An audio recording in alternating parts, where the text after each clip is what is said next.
Hello and welcome back to Drama Investigator. Before we get into today's investigation, if you haven't already, please don't forget to subscribe and hit that notification bell so you can be notified when I post the tea. Christmas is a very stressful time of year for business owners, including Jeffree Stehr. He was recently rude to a customer. Shock horror. The customer was complaining because they were upset about not receiving a cosmetics item which was promised on Jeffree Star Cosmetics advertising on their Instagram, but instead the customer got a sticker. Now a sticker is very different to a cosmetics item, wouldn't you think? The customer had tweeted, here is a sneak peek at the $20 mystery box from Jeffree Star. So who else is upset about the exclusive item being a tiny sheet of stickers? Hashtag what are you doing? Hashtag lame, hashtag not happy, hashtag Jeffree Star mystery box, hashtag Jeffree Star, stickers, bored, are you serious? Here we can see on the initial flyer, it had stated every box contains at least one exclusive mystery cosmetic item. Jeffree Star had responded to the customer on Twitter stating, I just showed your message to the guy that spent hours drawing those stickers. He said you were rude and disgusting. My holiday collection was with Shane. Mystery boxes are fun and ... a mystery. Get over yourself. The entitlement is gross. Oh my god. That customer service though. Oh! Now Dustin Daly had also pointed out some drama on Twitter surrounding people's conspiracy palettes, to which Jeffree Star had responded to. Dustin had said, okay, so I've seen a few things today I wasn't aware of. People still haven't got their conspiracy palettes, and some people are getting their orders with the wrong names. I'm wondering if this is because post offices aren't releasing boxes because names don't match. Jeffree Star had responded, that was a system error that happened over a week ago. We have customer service sending new ones out to anyone that can't claim their package. A few hundred that were affected have mainly received their package. The right order is inside, just not the correct name. Dustin had responded, explains what I was thinking. I don't know how his system works, but when I worked in a warehouse, if a batch wasn't released properly, it messed the names up on a whole batch of orders. This makes sense. Drama. Now Jeffree Star has absolutely had enough of all this drama. He had taken to his Instagram story today to explain why he has been off social media. To be honest, he's probably hiding in embarrassment from his tweets and the drama surrounding them. Here's what he had to say. Good morning, everyone. Oh my god, I know that I've been a little silent on social media lately. So much is happening. I know a lot of you guys know that we are moving soon. We did find our dream home. We've been filming the process, so there will be a lot of new content on my channel. I am taking a few weeks off, which is what I've been doing since my last review, just to get my life in order, make sure the business is amazing. November and December is the craziest time for cosmetics. So, thank you guys for being really patient with me. I'm just so excited to be back to uploading soon. We're moving. Everything is chaotic and I am just so happy. So I just want to check in with everyone, see how we're doing, how we're feeling, and I miss you guys. In other news, Morphe recently fired a heck ton of their employees before Christmas. What the hell? The audacity, I swear to God. A former employee had taken to their Facebook and exposed Morphe, stating, today myself and all of my Morphe trade show co-workers were laid off. They eliminated our entire department, and I found out by email. If y'all didn't know, Morphe started at trade shows. This entire last year we had the largest lines and crowds at literally every single convention. People ran to get in our lines and would wait up to 3 hours to shop with us and learn tips and techniques from my amazing co-workers. We crushed sales and sold out of so much shit. Morphe would have never made it to where they are now without the trade shows and the team that built them. Gotta love when small guys get too big and forget where they came from. But I guess who needs us little nobodies when you collab with some of the most problematic and racist social media influencers out there? Stay classy, Morphe. Forgot to mention, they legit offered a discount code and asked us to shop with them one last time after firing all of us and taking away our income. Right off, insensitive.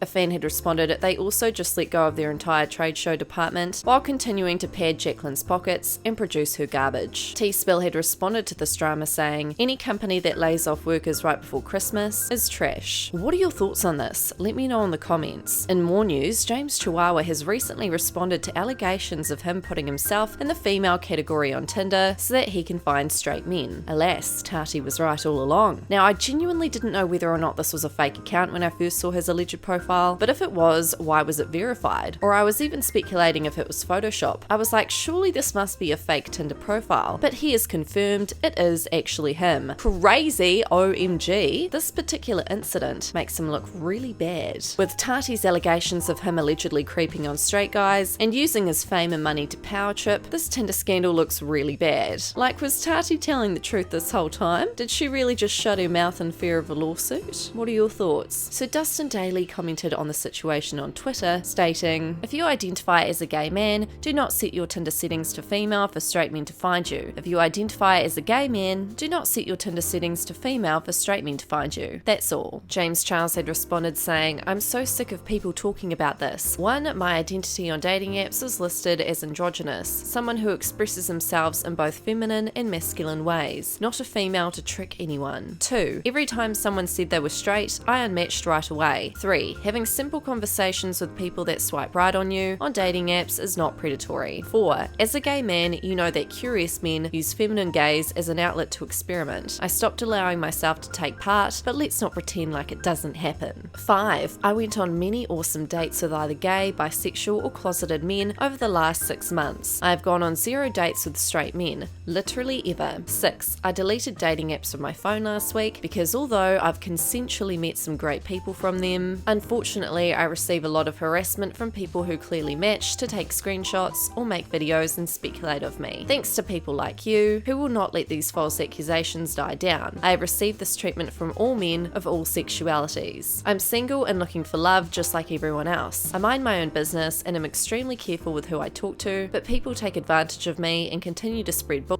like this around, and it is so frustrating and makes dating impossible. Leave me alone." Dustin had then said, "Hey James Charles, just so you know, I didn't start this shit back up. You might want to look at the numerous people claiming you're doing this on Twitter as well as this article that was just published about you. Miss me with your BS." James Chihuahua had responded, "Hey Dustin, just so you know, I'm aware of this article. Never said you started anything, but was tagged in your tweet that contained a completely false statement, so therefore I gave you context. Miss me with your bias." Dustin had then defended himself in a video and has said, "I didn't tag James as I made a general statement. I did use a gif of James when referring to Tinder, but that's it. I do not hate the guy and I did not link the article until after the fact because I thought he was implying I started this up again. Regardless, let's keep it moving." For this, you guys probably seen some tweet threads between me and James Charles. James Charles has had me blocked for quite some time here on Twitter, and apparently what I tweeted out really affected him in some way. There's this article that's going around about him.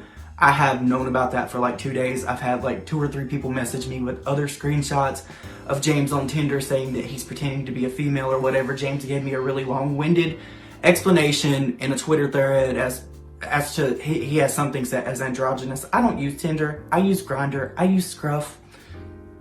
So basically, James and I have talked this out.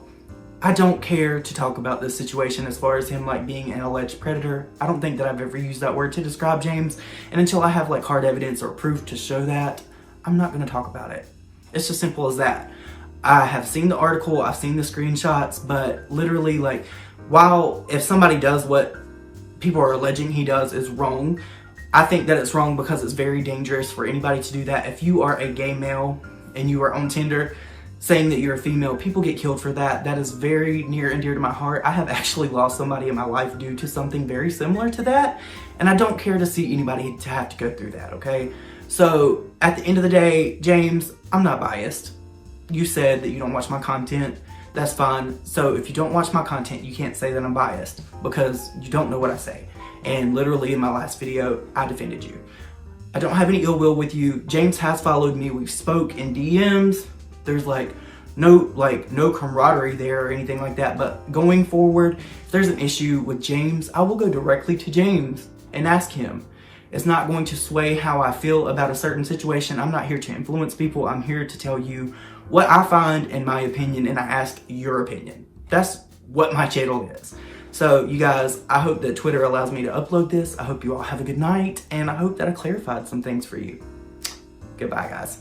In other news is the end of drama channels upon us. SATIRE T, which is a drama channel on YouTube that's kind of like T-Spill in the sense they don't show their face or record their voice in any of their videos, well, they recently got their entire channel demonetized forever. Absolutely crazy. That's almost traumatic. Imagine growing a business from scratch for years and earning hundreds of thousands of dollars a year to nothing overnight. I hope that person invested in stocks or property, because damn, YouTube, what the hell? That's horrible. That poor person who runs that channel has probably had a full-on mental breakdown. Like, that's crazy. Now, Spillsesh, who is a drama channel that makes similar content, had commented on the situation on Twitter. She had said, "You guys, this is heartbreaking. I've watched this channel for a while now, and this is terrifying that YouTube demonetized the entire channel." SATIRE T's initial tweet had said, "My channel recently got taken out of the YouTube monetization program, which means I won't be able to make money off my YouTube videos anymore. I've created a Patreon, which is linked in my bio. Any help would be appreciated." A fan had said, "What was the reason given? This seems so absurd." On Instagram, she showed more, and it said the channel was no longer in like with the partnership program, and I believe it has to do with repetitive content. And the rules were scary when I read them, saying if your videos are too similar, that's not okay. Dustin Daly had replied, "WTF does that even mean? I feel like this is an attack." Spillsesh had then said, "What I don't get is they're saying you can't have minimal changes from video to video, but like mukbang channels just eat every time with a different type of food, like how drama channels do the same thing but have different topics. How can they clock us for that? Plus, like, shouldn't it be up to the subscriber whether they want to watch someone's video because it's exactly the same as the last time? What does that have to do with why you can't make money? So is this the end of drama channels? Let me know your thoughts in the comments. That's all for this investigation. Don't forget to subscribe, hit that notification bell. My social media will be linked down below, and I'll see you guys in our next investigation.